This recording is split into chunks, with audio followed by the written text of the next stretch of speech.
అమెరికాలో తెలంగాణ సీఎం రేవంత్ రెడ్డి పర్యటన కొనసాగుతోంది. రాష్ట్రానికి పెట్టుబడులు తీసుకురావడమే లక్ష్యంగా పలు కంపెనీల ప్రతినిధులతో సమావేశాలు నిర్వహిస్తున్నారు సీఎం. లైఫ్ సైన్సెస్ రంగంలో కొత్త ఆవిష్కరణలను ప్రోత్సహించేందుకు తెలంగాణ ప్రభుత్వం ఎప్పుడూ సిద్ధంగా ఉంటుందని అన్నారు CM Revanth Reddy.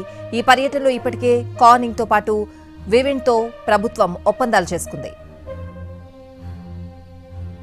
Material science రంగంలో ప్రపంచంలోనే పేరొందిన కార్నింగ్ ఇన్కార్పొరేటెడ్ కంపెనీ తెలంగాణలో కొత్త ఆవిష్కరణల అభివృద్ధికి ముందుకొచ్చింది. రాష్ట్రంలో ఫార్మాస్యూటికల్ గ్లాస్ ట్యూబ్ తయారీ కేంద్రం ఏర్పాటుపై చర్చలు జరిగాయి. 2025 ఇందులో వాణిజ్య ఉత్పత్తి ప్రారంభిస్తామని కార్నింగ్ ప్రతినిధులు ప్రకటించారు. తెలంగాణ ప్రభుత్వం యూనివర్సిటీ ఆఫ్ హైదరాబాద్ సహకారంతో doctor Reddy's limited, Laurus pharma limited నిర్వహిస్తున్న ఫ్లో కెమిస్ట్రీ టెక్నాలజీ హబ్లోనూ కార్నింగ్ కంపెనీ భాగస్వామ్యం పంచుకుంటుంది.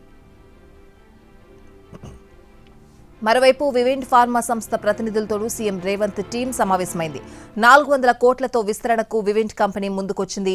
జీనోమ్ వ్యాలీలో ఇంజెక్షన్ల తయారీ కంపెనీ ఏర్పాటు చేయనున్నట్లు వివిండ్ ఫార్మా పేర్కొంది.